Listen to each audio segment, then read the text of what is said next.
تو یہ اس ملک کے اندر ایک الگ ہی تماشا ہے۔ آپ جناب راجہ ریاض جن کو کوئی پہچانتا بھی نہیں ہے، راجہ ریاض ایک دعویٰ کرتے ہیں، بلکہ نون لیگ کی حمایت کرتے ہیں، کہتے ہیں مجھے اکتوبر میں الیکشن ہوتے نظر نہیں آ رہے، اگر اسمبلی اور حکومت کی مدت میں توسیع کا معاملہ آیا تو میں حمایت کروں گا، جو بند جیل سے گھر چلا جائے اس کا مطلب ہے کہ اس نے کمٹمنٹ کی ہے، اور جو کمٹمنٹ نہیں کرتا وہ دوبارہ گرفتار ہو جاتا ہے۔ انہوں نے کہا کہ اگر وہ گھر چلا گیا ہے جیل سے تو اس کا مطلب کمٹمنٹ کر کے گیا اور دوبارہ گرفتار بھی نہیں ہوا، تو اس کا مطلب ہے عمران خان کی ڈیل ہے اور عمران خان کے ساتھ کچھ نہیں ہونے جا رہا، تو لہٰذا ہم جو ہیں وہ اکتوبر کے اندر الیکشن نہیں کروائیں گے، اسمبلی کی مدت بڑھانی پڑی تو میں اس کی حمایت کروں گا۔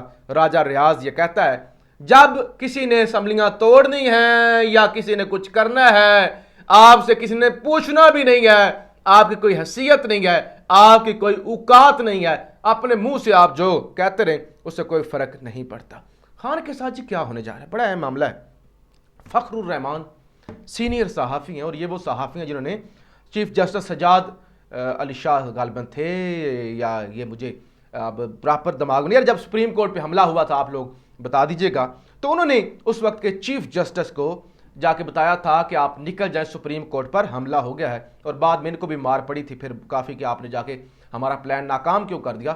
فخر الرحمان وہ کہتے ہیں کہ اگلے ایک ہفتے کے اندر خوشخبریاں آئیں گی، پی ٹی آئی کے لیے ریلیف ملے گا اور حالات یکسر تبدیل ہونا شروع ہو جائیں گے۔ پھر ایک اور ہمارے دوست ہیں، صحافی ہیں، علی نواز صاحب۔ علی نواز صاحب بھی کچھ اسی طرح کا دعویٰ کرتے ہیں۔ علی نواز کہتے ہیں کہ جلد ہی میاں صاحب نواز شریف کو کہا جائے گا سامنے کیمرے کی طرف دیکھ کر ہاتھ ہلا دیں، آپ کے ساتھ ایک بار پھر پرینک ہو گیا، یعنی آپ کے ساتھ ہاتھ ہو گیا ہے، تو یعنی میاں نواز شریف کے ساتھ ہاتھ ہونے جا رہا ہے اور کافی آرام ہو گیا ہے، اب دوبارہ خیالات کا اظہار اور خبروں کا وقت ہوا چاہتا ہے۔ امید کرتا ہوں سب خیریت سے ہوں گے اور گھبرائے ہوئے نہیں ہوں گے۔ کافی لوگوں کو کچرا کنڈی جاتے دیکھا، بہرحال نون خود ہی لیپ لیا تو کیا بولا، بہرحال جی مختصر اس بات کرنے کا مقصد یہ ہے کہ اب حالات جو ہیں وہ سدھرنے جا رہے ہیں۔ اور اس کے علاوہ پھر ایک اور صحافی اور سینئر موسٹ صحافی ایاز امیر صاحب۔ ایاز امیر کہتے ہیں تمام پٹواریوں اور مریم اورنگزیبوں کے لیے بری خبر ہے کہ عمران خان کہیں نہیں جا رہے، کوئی سرور پیلس جدہ یا بیماری کا بہانہ بنا کر لندن جانے کی عرضی نہیں دی جا رہی۔ یہ ایاز امیر نے بھی اشارہ دے دیا کہ اس طرف کو معاملات، یعنی عمران خان کہیں نہیں جا رہے، عمران خان کی واپسی ہونے جا رہی ہے۔ تو یہ مختلف صحافی یہ جناب دعویٰ کرتے ہوئے نظر آ رہے ہیں۔ اور پھر صدیق جان ایک دعویٰ کرتے ہیں کہ اگلے نواز شریف نے ایک اہم شخصیت کو لندن طلب کر لیا ہے اور لندن کے اندر ان کی ملاقات ہوگی، یعنی جو ان کی صفحے ہیں وہاں پہ ہلچل مچی ہوئی ہے۔ اور دوسری طرف رانا ثناء اللہ کہتے ہیں 2 سے 3 ہفتوں میں عمران خان کے خلاف قانونی کارروائی کا آغاز ہو جائے گا، ہم عمران خان کے خلاف قانونی کارروائی کریں گے۔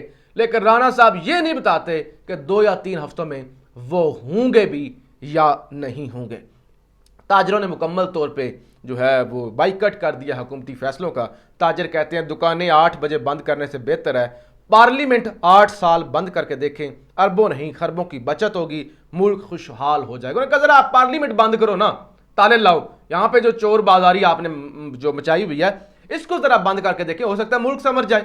تو تاجروں نے جو ہے وہ، اور دوسرے نمبر پہ عمران خان کی بہن ڈاکٹر عظما خان اور ان کے شوہر کے خلاف اربوں کی زمین دھوکہ دہی سے خریدنے کا مقدمہ درج، دھوکہ دہی سے خریدے گئے رقبے کی مالیت 6 ارب روپے سے زائد ہے۔ ترجمان anti corruption doctor Uzma Khan نے شوہر احمد مجید سے مل کر جعلی انتقالات کرائے۔ ترجمان اینٹی کرپشن تو عمران خان کی بہنوں کے گھیرا تنگ کیا جا رہا ہے تاکہ ان کو بہنوں کے ذریعے توڑا جا سکے۔ ظاہر ہے ہر کسی کی غیرت ہوتی ہے اور یہ سارے معاملات ہوتے ہیں تو اس سے جو ہے وہ توڑا جا سکے، یہ سارے معاملات ہو رہے ہیں۔ جے یو آئی فے نے 4 سال احتجاج کر کے عمران خان پروجیکٹ کو زمین بوس کیا۔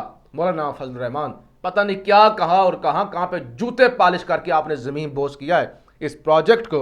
اور دوسری طرف کراچی کے اندر میئر کا انتخاب ہونا ہے اور مسلسل جو ہے پی ٹی آئی کے بندے اٹھائے جا رہے ہیں جماعت اسلامی کا تاکہ میئر نہ آ سکے۔ تو اس سلسلے میں فیض اللہ خان صحافی ہیں کراچی سے، وہ ٹویٹ کرتے ہیں، کہتے ہیں ذوالفقار علی بھٹو شہید نے اپنے مد مقابل امیدوار جماعت اسلامی کے نائب امیر جان محمد عباسی کو لاڑکانہ سے اغوا کرا دیا تھا۔ سندھ حکومت کو چاہیے کہ روایت کا تسلسل برقرار رکھتے ہوئے حافظ نعیم کو ہی غائب کرا دے، جان چھوٹ جائے گی۔ کیا روز ایک ایک کر کے پی ٹی آئی کے چیئرمین اٹھا رہے ہیں، وہ کہتے ہیں بھٹو کے نقشہ قدم پر چلیں، حافظ نعیم الرحمان کو اٹھوا لیں تاکہ مسئلہ ہی حل ہو جائے۔ کیا یہ ایک ایک کر کے آپ یہ سارے ڈرامے جو ہیں کر رہے ہیں؟ بہرحال جی ابھی معاملات واضح ہونا شروع ہو جائیں گے، واضح ہو رہے ہیں۔ رات کو بھی خان نے کہا اسٹیبلشمنٹ کے ساتھ ملک تباہ نہ کریں، میرے ساتھ بات کریں، آگے معاملات بڑھائیں۔ اب اسٹیبلشمنٹ کے کورٹ میں بال ہے کہ انہوں نے ملک کو مزید تباہی کی طرف لے کے جانا ہے یا استحکام کی طرف لے کے جانا ہے۔ اپنی رائے کا اظہار ضرور کیجیے گا۔ پاکستان زندہ باد۔